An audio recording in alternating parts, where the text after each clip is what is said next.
She married the man she loved. But the real story began the day she stepped into his family's home. Because inside that house, every silence hid a memory, and every memory hid a secret. The father-in-law, who barely spoke, knew more about her past than her own husband, and the box locked in the ancestral room was not just a box. It was a promise, a vow, a price someone had already paid for her life. When the truth finally revealed itself, she learned that her marriage was never only hers. It was a continuation of something unfinished, something ancient, something she was born to face. And the question remained, would love be enough to save her? Or was love the very thing destined to destroy everything? Stay with me, because this story does not end where you think it will.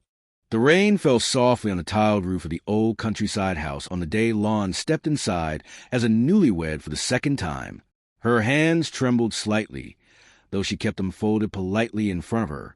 The scent of wet earth mixed with the faint smell of antique wood and jasmine incense. It was the same house she had first arrived in as a bride 3 years earlier, but everything had changed. Her first husband, Khan, the youngest son of the household, had passed away only 6 months before. No one expected his departure to be so sudden. He had been warm, gentle, and full of dreams for their future. Lon had cried until her eyes lost their shine. She thought her heart would remain buried with him. But life in the countryside was not easy for a young widow without children. Whispers traveled quickly between village homes. Pity turned to speculation. Speculation turned to pressure. And it was Khan's father, Mr. Hien, who suggested the decision that shocked the entire family. It was not a decision driven by passion or desire. It was survival. It was reputation. It was a strange logic of an old tradition that very few dared to speak of out loud. Mr. Hien had always been a quiet man, strict, measuring his words with the weight of someone who had seen life strip away more than it gave. His hair had grown silver, and the lines around his eyes spoke of decades of burden. On the morning of their arranged ceremony, he had looked at Lon only once. His gaze held something that she could not read. Not sorrow, not affection, something restrained. They lived together as husband and wife in title only. The villagers believed they shared the same room. In truth, Mr. Hien slept in the small storage room across the courtyard, while Lon remained in the room that once belonged to her and Khan. 10 days passed. During those days, the silence between them was thick, like mist clinging to mountain peaks. They spoke only when necessary. The clatter of dishes at dinner, the sound of doors opening and closing, the distant barking of dogs in the night. But in that silence, there was something else, a feeling Lon could not name. It was not fear. It was not comfort. It was something hidden beneath every glance that almost met but never held. On the 10th night, the electricity flickered out during a storm. The house was swallowed in darkness. Lon lit a candle and walked to check the windows, making sure the rain did not enter. That was when she noticed the door to the storage room was open. Inside, Mr. Hien was sitting alone, holding a wooden box she had never seen before. His posture was tense, as if every muscle in his back was locked. Lon hesitated in the doorway. The flame of her candle flickered, casting gold and shadow across his face. He spoke before she could ask anything. "There is something you do not know about Khan's death." Her breath caught, but she did not step forward. The storm outside rumbled, shaking the walls. Mr. Hien placed a wooden box gently on the floor between them. His voice was low, steady, but filled with an emotion she had never heard from him. "The truth was kept from you, for reasons I thought were right. But lies do not stay silent forever."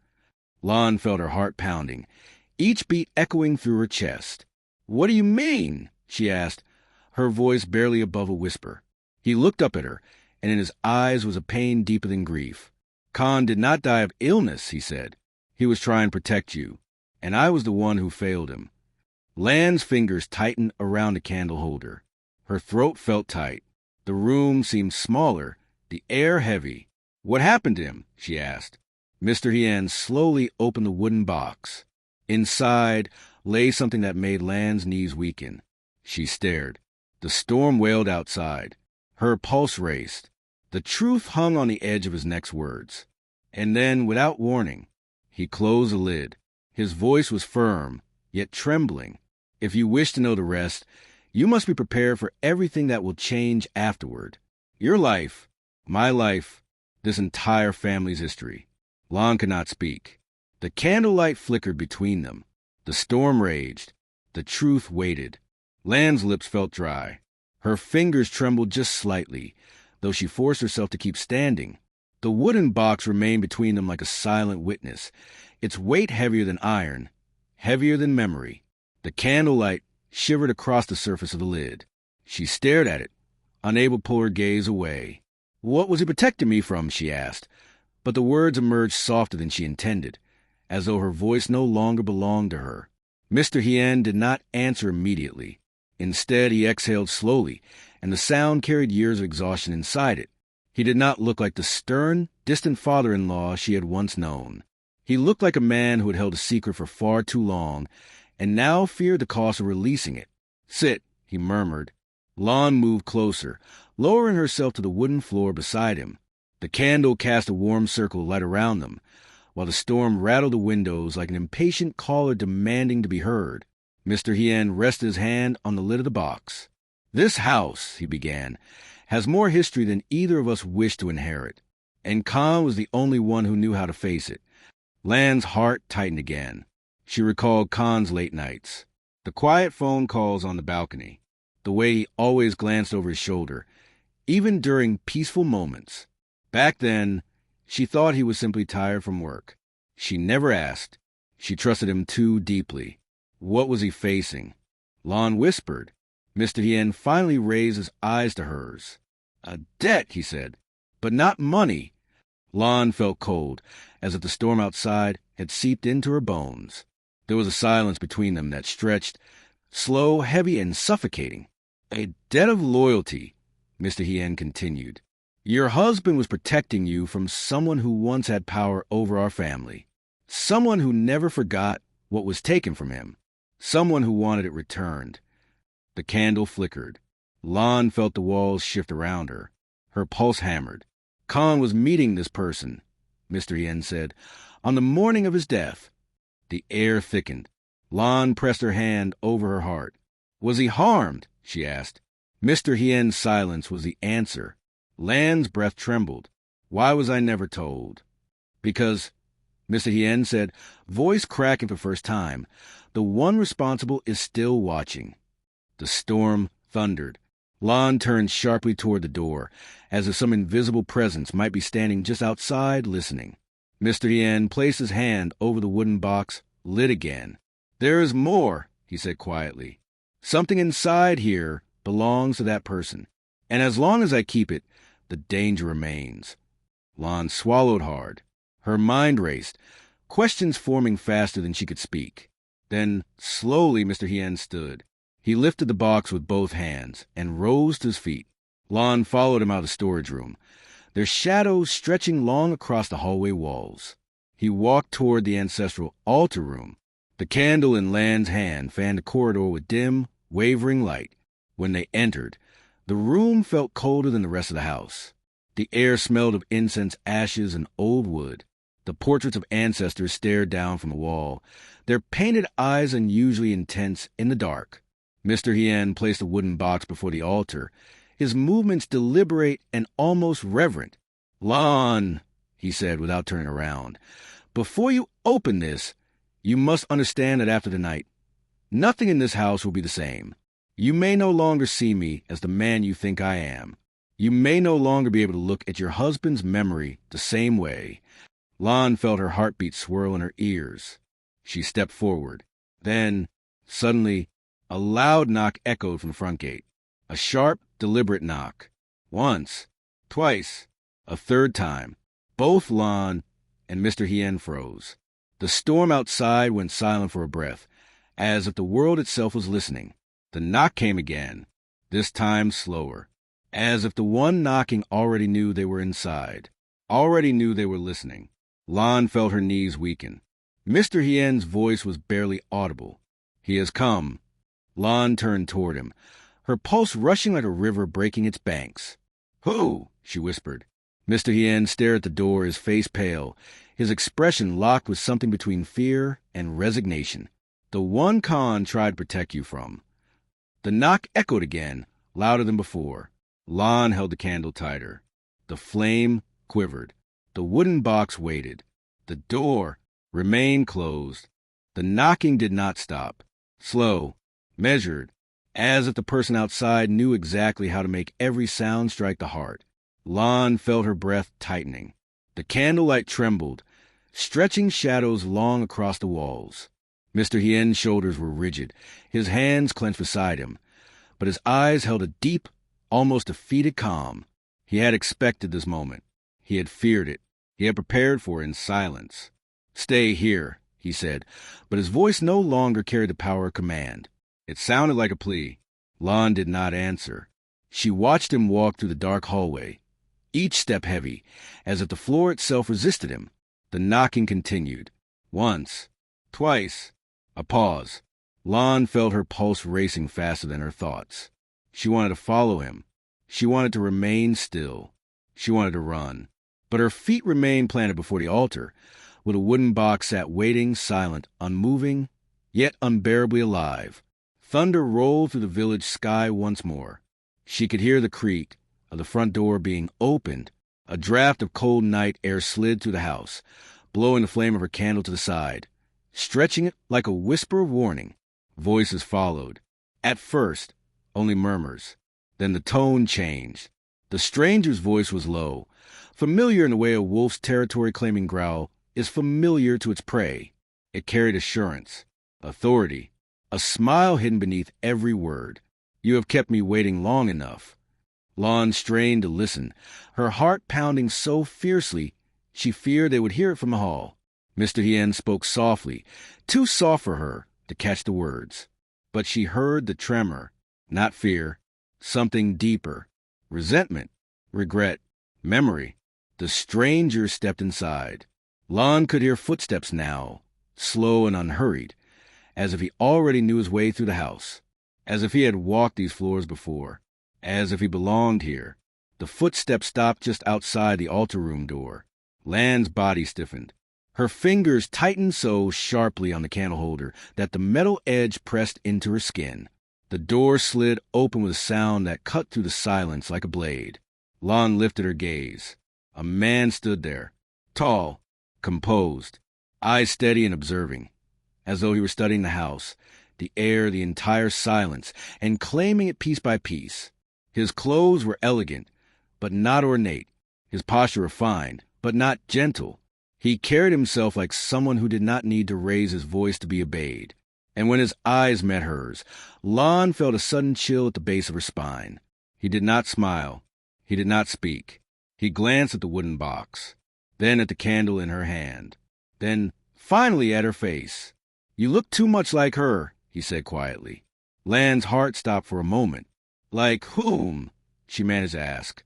He stepped closer, and with every small movement, the room seemed to shrink. "Your husband never told you," he replied. His voice was even, controlled, every word deliberate.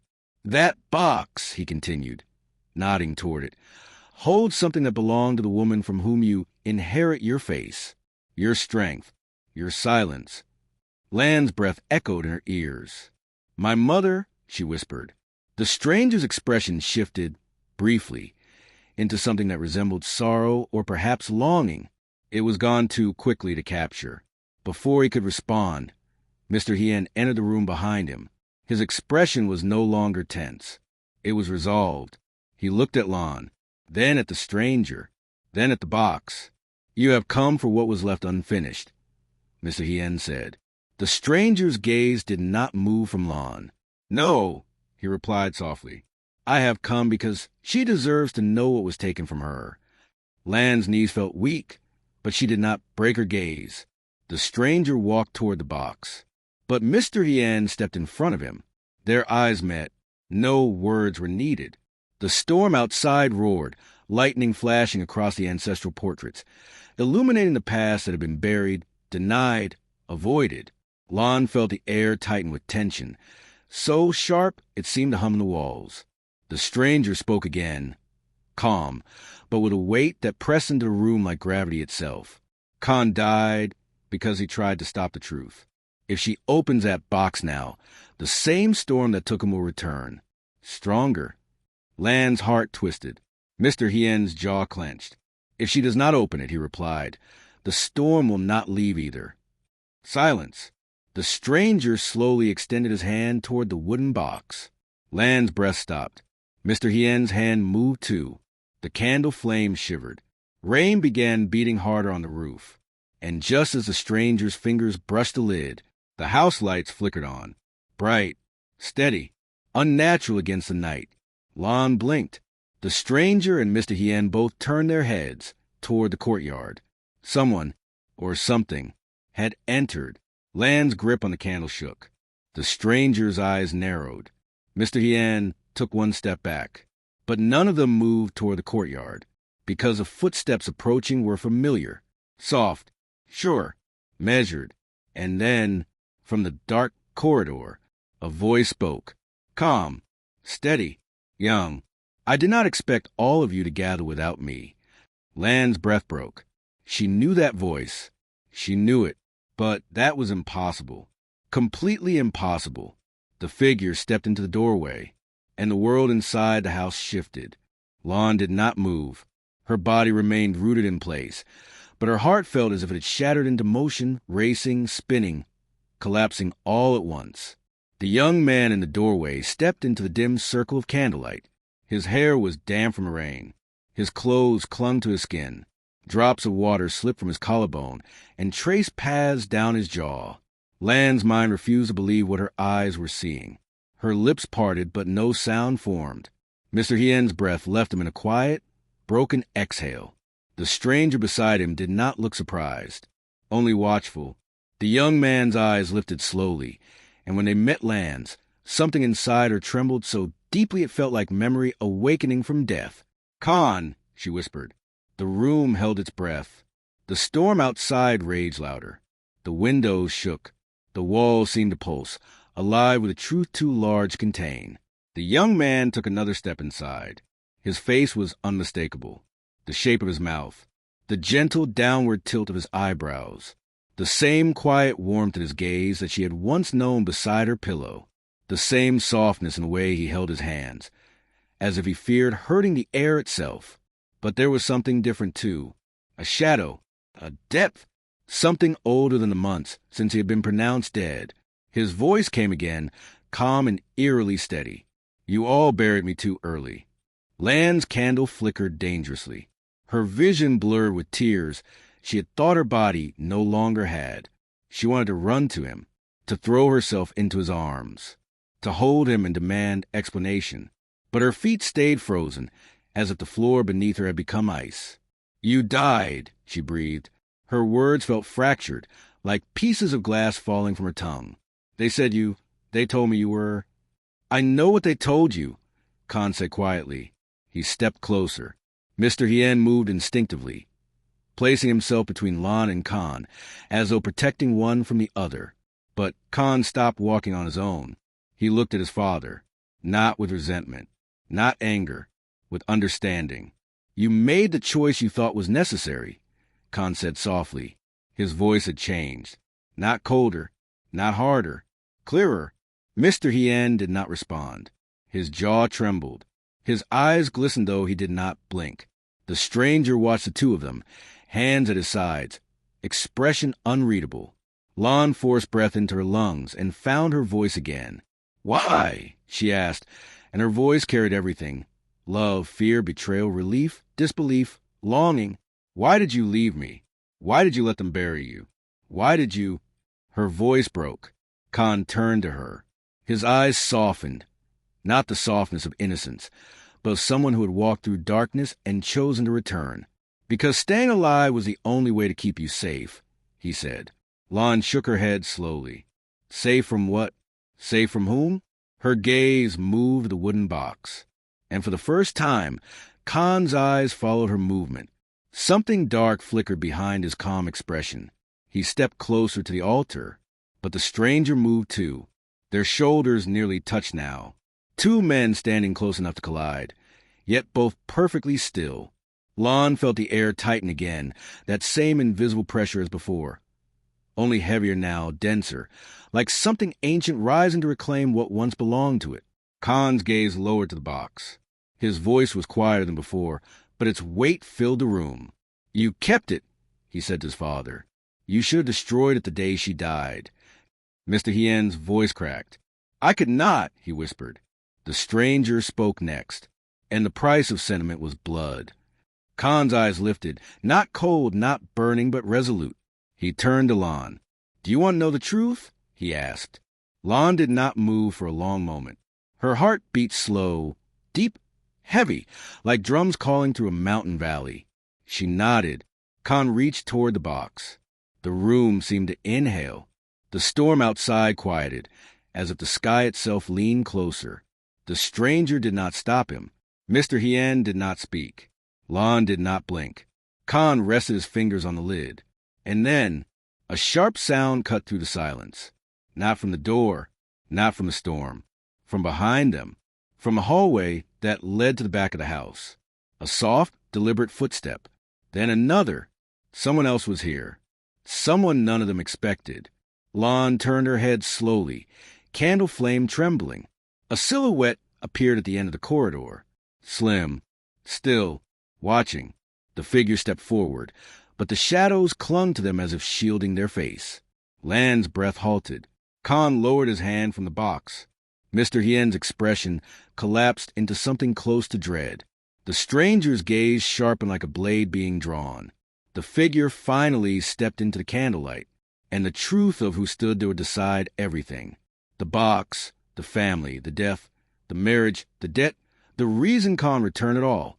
Lon felt everything inside her rise to the edge. The candle flame shivered. The house waited.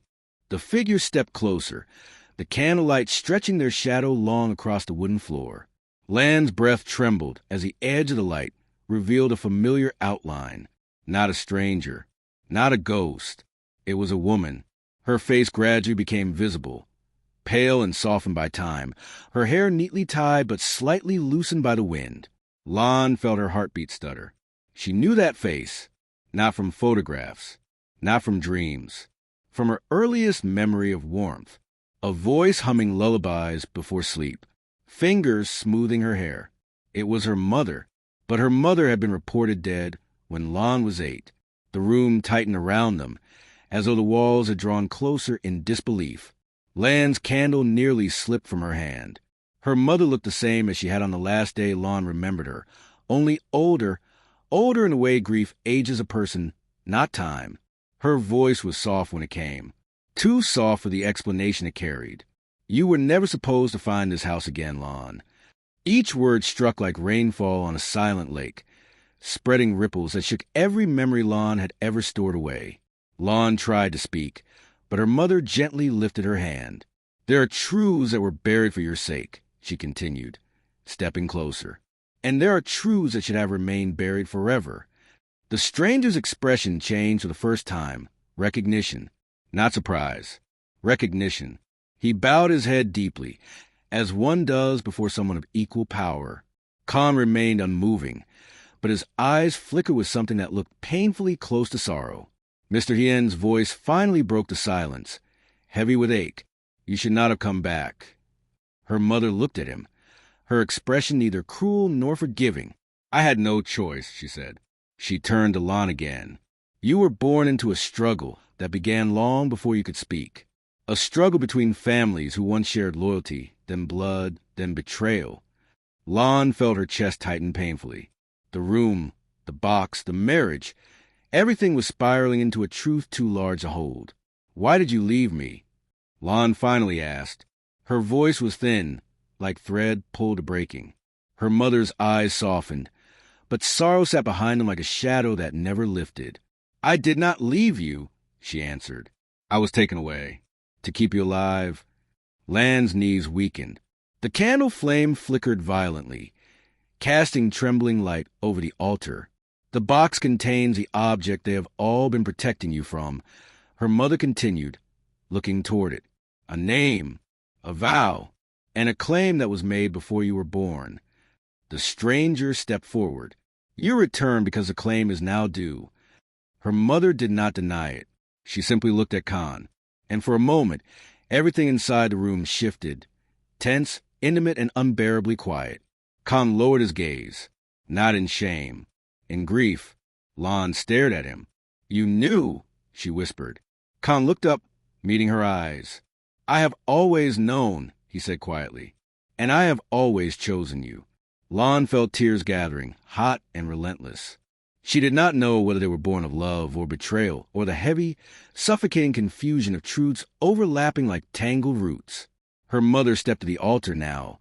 Her voice steady though her hands trembled. There is one rule, she said. If the box is opened, the path cannot be reversed, and every life tied to it will be bound to the vow inside. She looked at Lan. You must decide if you want the truth, and you must decide now. The storm outside had quieted entirely. The air was still, too still. The candle burned low. Lan's throat tightened. Her gaze traveled to Khan, to Mr. Hien, to the stranger, to her mother, to the box. Her heart pounded, slow and heavy, like a war drum calling fate toward her. She lifted her hand. All eyes followed it. Her fingers hovered above the lid, just a breath away. The moment stretched so long that time itself seemed to bend around it. Her mother's voice came one last time, soft but clear. If you open it, your life will no longer belong to you alone. Lan exhaled, and the candle flame suddenly went out. The room fell into darkness. A soft gasp escaped someone's lips, quick and cut short. The wooden floor creaked. A hand moved. Something shifted near the altar. Someone exhaled sharply. Lan reached blindly toward the lid, but her fingers touched something else. Warm, living, a hand. She froze, and in the darkness, a voice whispered, steady, close, unmistakably familiar. Lan, do not open it. The breath in the room thickened. The truth hovered, unseen but 1 second away. The darkness pressed close, thick and heavy like water surrounding a sinking body.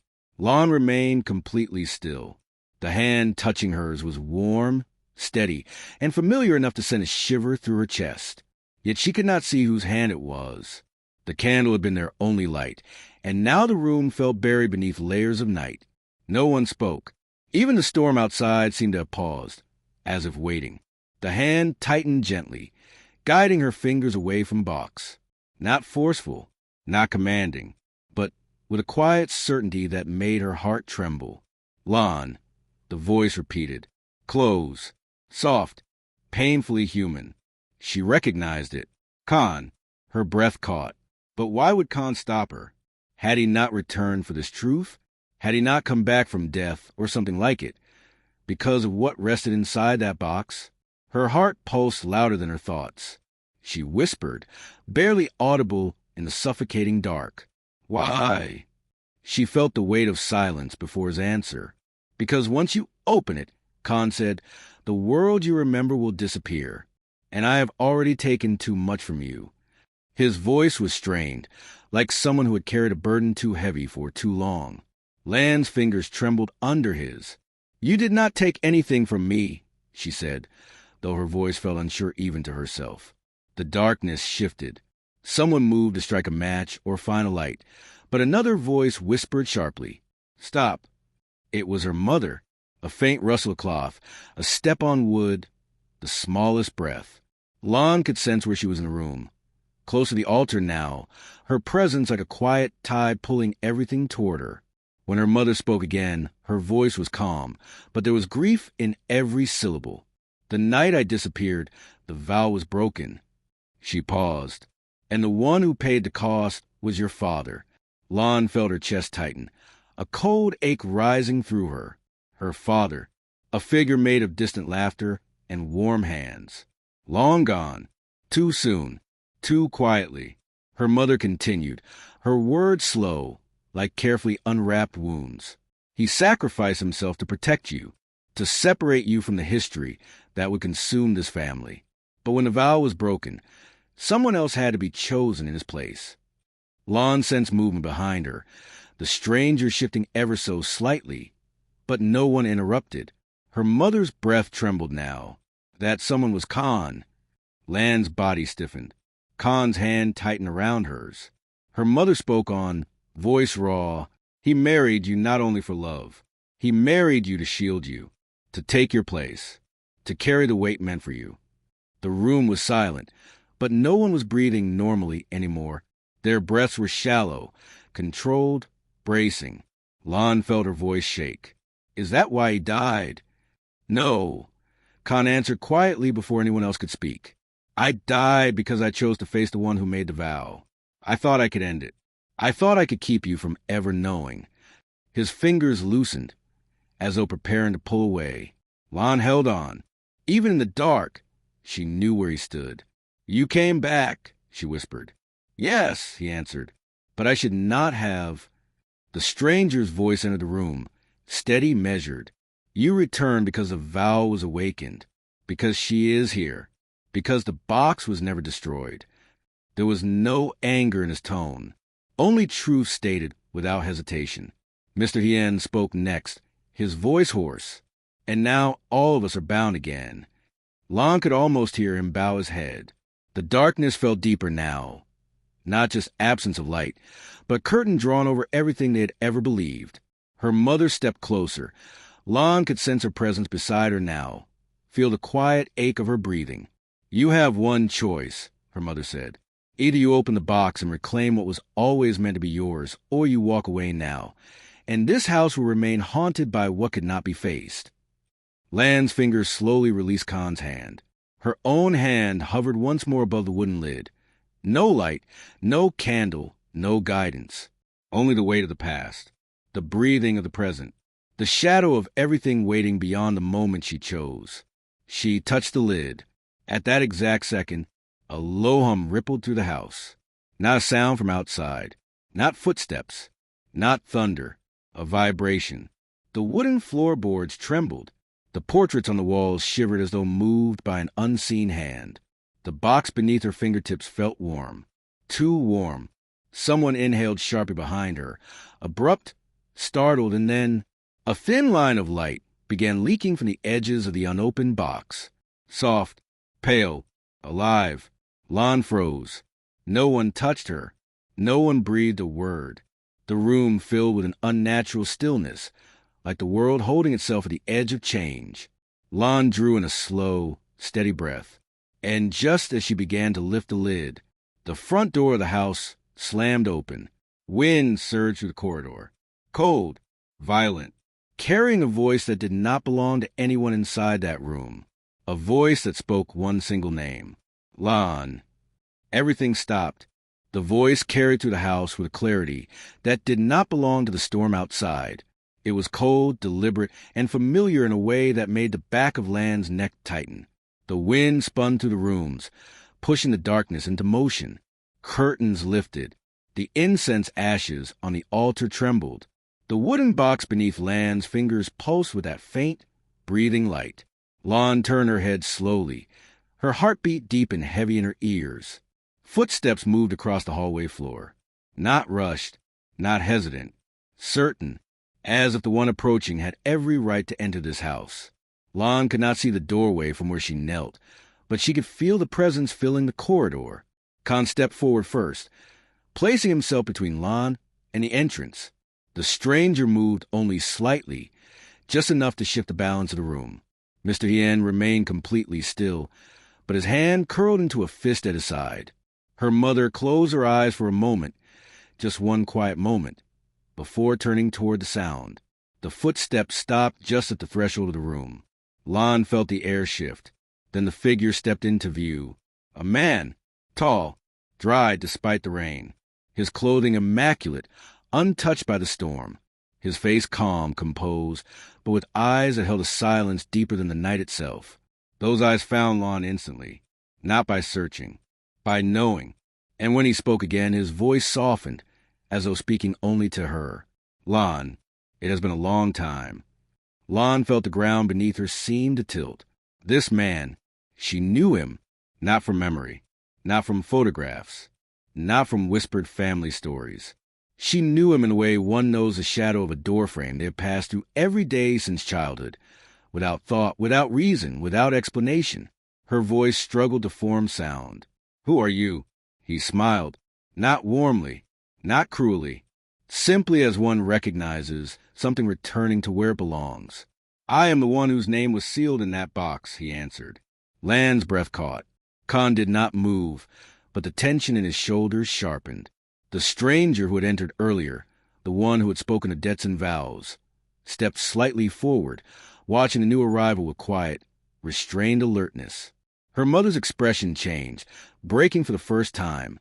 Her voice came out low, almost shaking. "You were supposed to be gone. The vow was broken. The price was paid." The man turned his gaze to her mother. "No," he answered gently. "The vow was never broken. The price was delayed." He looked back to Lon. "And now it is time." Lon felt a coldness seep into her, not the cold of fear, but the cold of something ancient waking inside her bones. "What vow?" she asked, though part of her already felt the answer rising like a memory she had never lived. The man stepped closer, his eyes never leaving hers. "The vow your father made before you were born," he said. "A vow that bound his bloodline to mine. A vow that promised one life to preserve another. A vow that was carried by your husband when your father could not hold it. A vow that was supposed to end with his death." Khan's jaw tightened. The man's eyes flicked to him, not accusing, not questioning, simply acknowledging. But he returned, the man continued, and when he returned, the vow awakened again. Lon pressed her hand to her chest, as if trying to slow her own heartbeat. "What do you want from me?" The man did not answer immediately. He stepped closer, and the candleless room seemed to brighten slightly, as though light followed him. "I want what has always belonged to you," he said. He lifted his hand, slowly.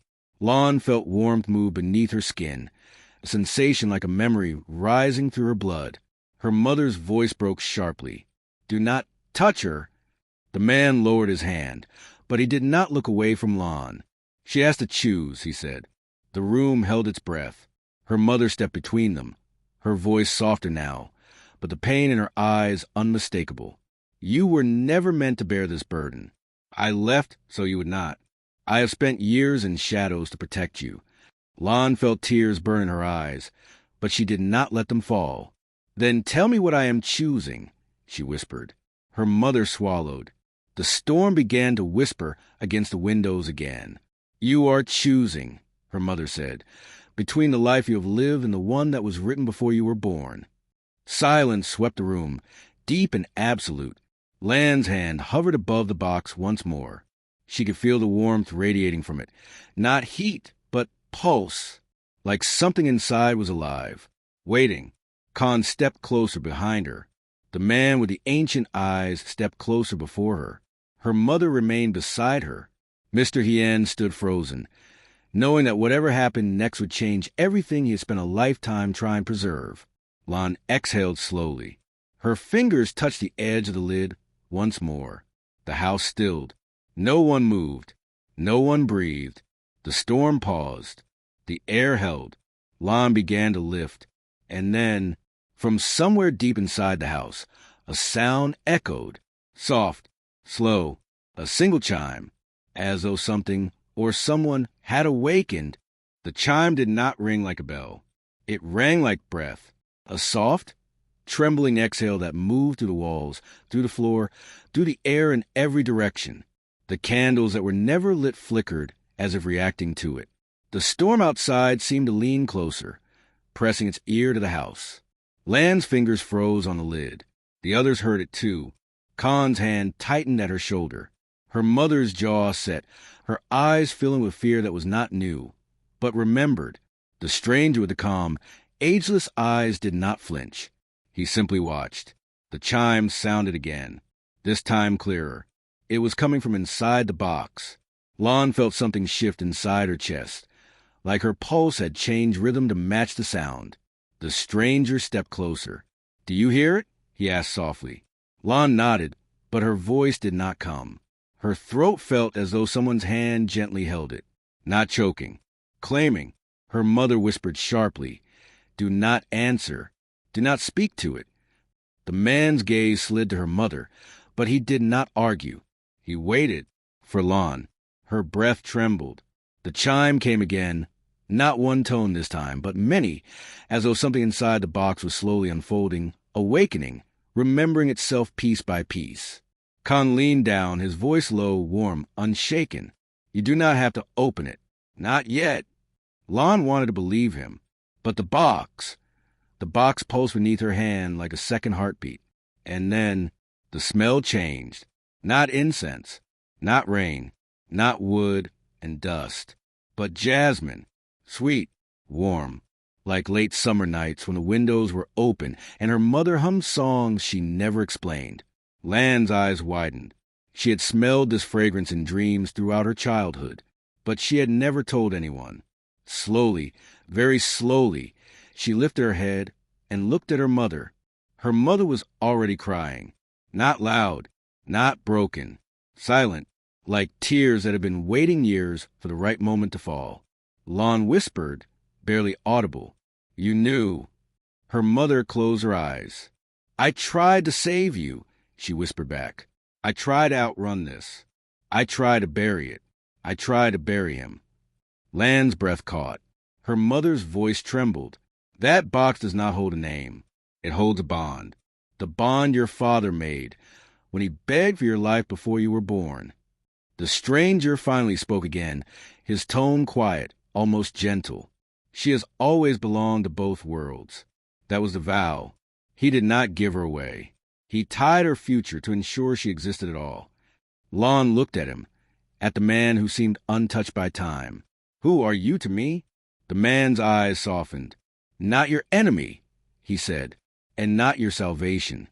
He knelt, not in servitude, but as one acknowledging something sacred. "I am the one who has waited."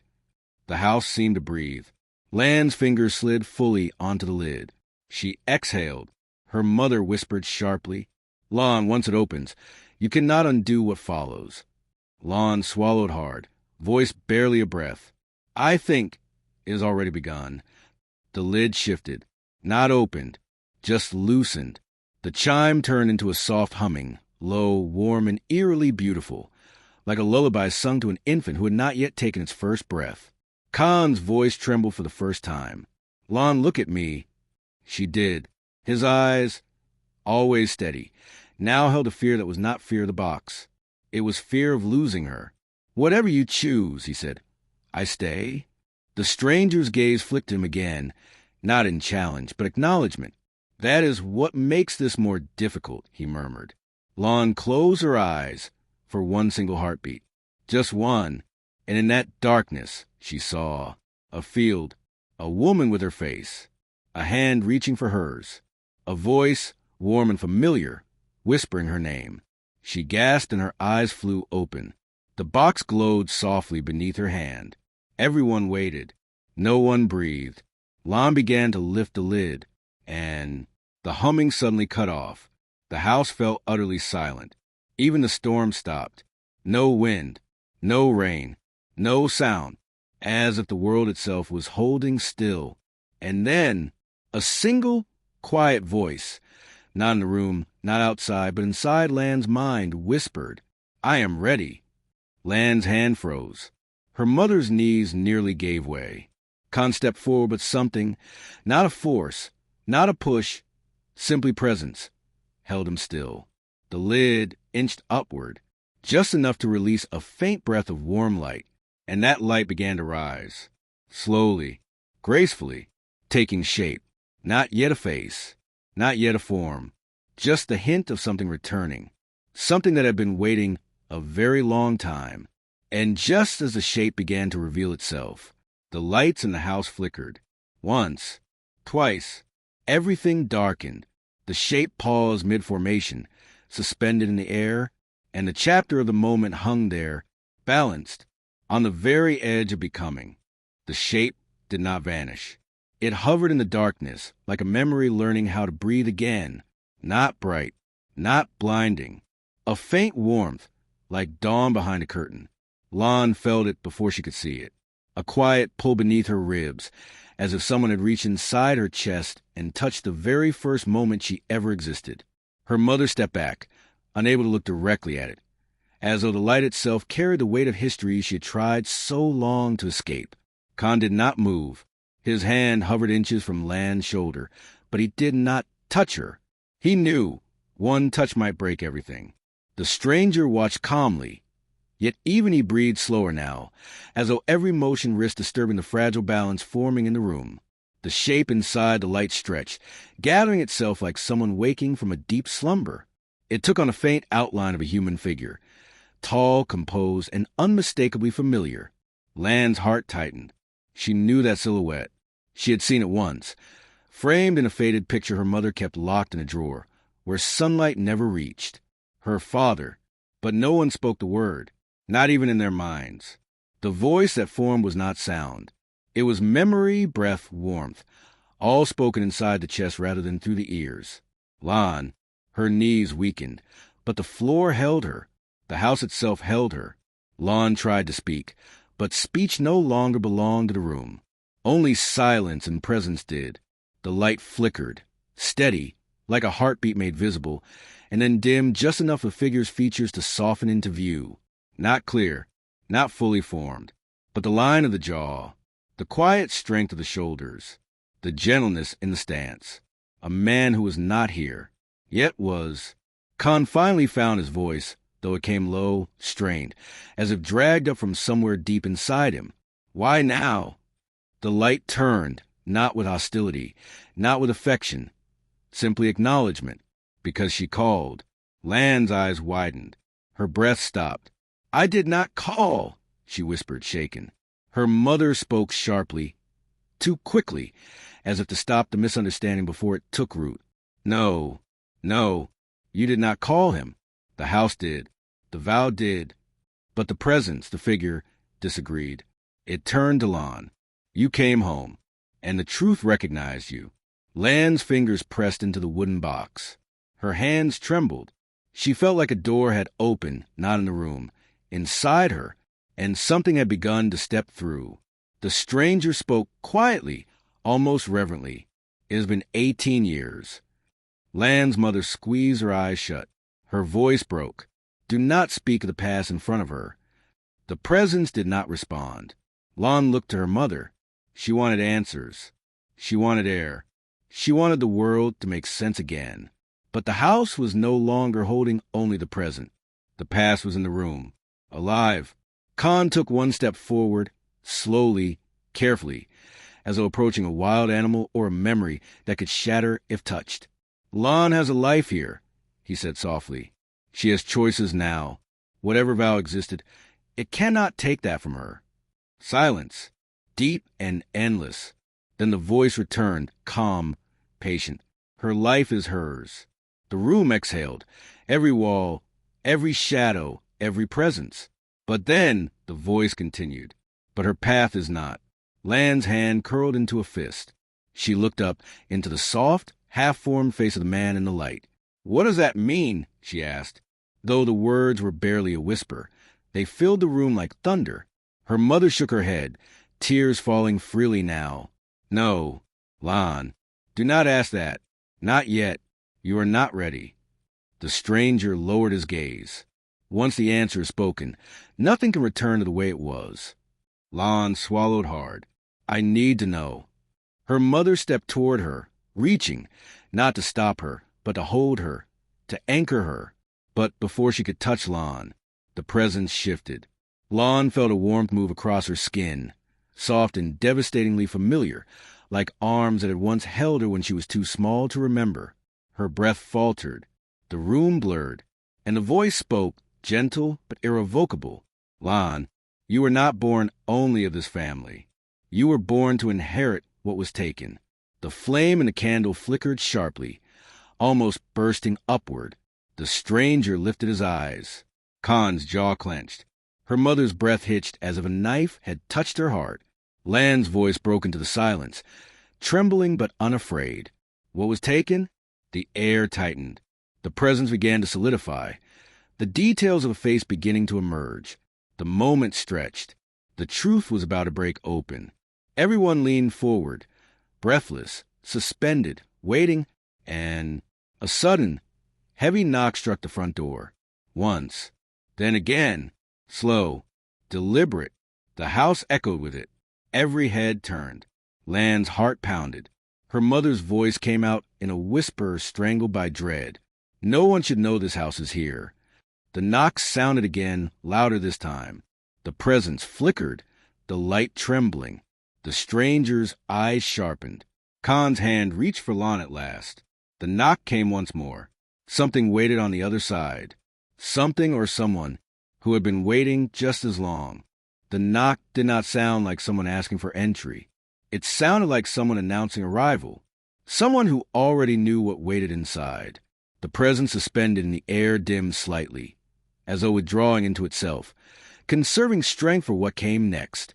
Lan's pulse pounded in her throat. Her mother backed away from the door, her hand covering her mouth. Not fear of the unknown, fear of the known. Khan moved in front of Lan, body angled like a shield. He did not speak. He did not need to. The stranger's eyes flicked toward the entrance. His posture remained relaxed, but the air around him shifted. Colder, heavier, as if something unseen had stepped into position beside him. The knock came again. 3 slow strikes. Measured, claiming. Lan felt the floor beneath her feet. Not wood, not stone. Something alive. The house itself remembered this presence. Her mother whispered, barely holding the fracture in her voice. He has found us. Not the presence in the light. Not the stranger. Not Khan. Someone else. Someone whose name had been buried deeper than the vow, deeper than the memory of fire and blood and parting. Lan forced her breath to steady. Her eyes flicked toward the window. The storm outside had stopped entirely. Rain hung frozen on the glass, as though suspended mid-fall. Time had not broken. Time was holding its breath. Khan reached for the candle on the altar and relit it with a match. The flame rose high, too high, before settling into a steady burn. It illuminated the room again just enough to see the figure in the light take a single step forward. His form sharpened. Shoulders. Hair. The faint trace of a scar on the left cheek. Lan's heart jolted. That scar. She remembered touching it. Somehow, though she never had, not in this life. Her mother bowed her head, unable to look. The stranger spoke first. He comes to complete the claim.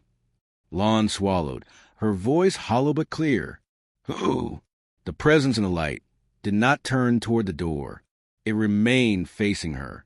The voice came again, warm, steady, unbearably familiar. The one I bargained with. Her mother shook her head sharply, breath breaking. No, you cannot say his name. If you speak it here, he enters without invitation. Lan stared. The knock echoed again, but this time the door handle shifted. Slowly, metal turning. With groaning. The door was not locked, not against him. Khan placed one hand around Lan's wrist, grounding her, keep her anchored in this moment, and not the one rushing toward them. The presence in the light spoke again, quieter than before, but every syllable struck like the toll of a distant bell. Lan, what you inherited was not blood. It was a promise. The door creaked, open 1 finger width. Lan's breath stopped. Her mother pressed her back to the wall, eyes full of old terror. Khan did not move. The stranger did not blink. The presence in the light lifted its head. And the voice, the one that had spoken inside Lan, inside memory, inside the quiet of every unanswered question, whispered, "The man behind that door was once my brother." The door opened wider. Cold night air slid inside. Too cold for summer, too still for wind. A shadow stood in the doorway. Not tall, not monstrous. Human, but the kind of human who carries silence like a weapon. Lan could not see his face. Only the outline of a man who had waited decades for this moment. Her mother sank to her knees. The stranger lowered his gaze. Khan's grip around her wrist tightened. The presence in the light did not retreat. It rose, slow, unhurried, as though stepping forward from the boundary of 2 worlds. Lan felt the bond pull at her chest, warm and heavy, like a memory asking to be remembered fully. She stepped forward. No one stopped her. The shadow in the doorway did not move. He waited. The stranger speaking now would break the balance. Khan's speaking now would shatter it. Her mother speaking now would collapse under it. Only Lan's voice mattered, and she knew it. Her voice came soft, steady, trembling only at the edges. "Tell me who you are." The shadow shifted just enough for the faintest glimmer of eyes to catch the candlelight. And then he took one step inside. The presence of her father brightened, steady, unwavering. The air thickened. Everyone braced, every heartbeat aligning to one single moment. And the two forces, past and present, finally stood in the same room. Lan stood between them. The next breath would decide everything. But no one exhaled. The moment held, suspended, unbroken, unfinished. The room held two silences, one belonging to the past, one belonging to the present. Lan stood between them. Her father's presence glowed softly, neither forcing nor pulling, only waiting. The man in the doorway stepped forward into the candlelight at last. His face emerged, solemn, lined by long winters of patience and consequence. Her mother looked up at him with sorrow made of years. Not hatred, not fear, recognition. Lan understood then.